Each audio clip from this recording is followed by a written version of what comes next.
Larkana bureau report.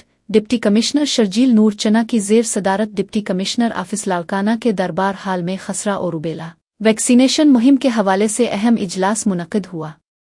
इजलास में ज़िलई महकमा सेहत के अफसरान, डॉक्टरों और दीगर इदारों के नुमाइंदों ने शिरकत की। डिप्टी कमिश्नर ने इजलास से खिताब करते हुए कहा कि जैसे पोलियो के खात्मे के लिए अवामी ताउन हासिल किया गया, वैसे ही खसरा मीज़ल्स से बचाव के लिए भी वालिदैन को अपने बच्चों को टीके लगवाने चाहिए।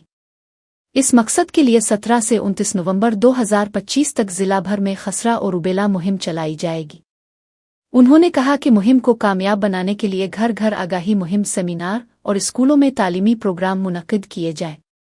हर यूनियन कौंसिल सतह पर टीमें तश्कील दी जाएं, माइक्रो प्लान तैयार किया जाए और रेस्क्यू 1122 समेत सोशल मोबिलाइजर्स को भी शामिल किया जाए ताकि टारगेट हासिल किया जा सके। डिप्टी कमिश्नर ने मजीद कहा कि डिस्ट्रिक्ट हेल्थ ऑफिसर लाड़काना ने पोलियो मुहिम में बेहतरीन कारकर्दगी दिखाई है, लिहाजा इस मुहिम को भी कामयाब बनाने के लिए पूरी लगन से काम किया जाए। मुहिम के दौरान टीमों की कारकर्दगी की निगरानी भी की जाए और स्कूलों में वालिदैन को मदऊ करके बच्चों की वैक्सीनेशन की अहमियत उजागर की जाए। ब्रीफिंग के दौरान बताया गया कि खसरा एक खतरनाक वायरस है जो एक बच्चे से दूसरे में फैलता है और कूट मुदाफ़ियत इम्यूनिटी सिस्टम को मुतासिर करता है। साल 2000 से 2023 के दौरान दुनिया भर में 16 मिलियन से ज़ायद बच्चे इस बीमारी से जाँ बहक हो चुके हैं, जबकि इसकी बड़ी वजह नमूनिया और तेज़ बुखार भी बताई जाती है।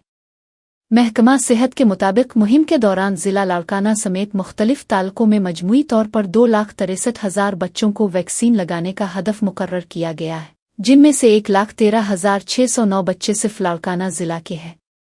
डिप्टी कमिश्नर ने तमाम अफसरान को हिदायत दी कि मुहिम में तालीम के महकमे, स्कूल हेड मास्टर्स और सुपरवाइजर्स को भी शामिल किया जाए ताकि इस सेहत आमा की मुहिम को ज़्यादा से ज़्यादा कामयाब बनाया जा सके।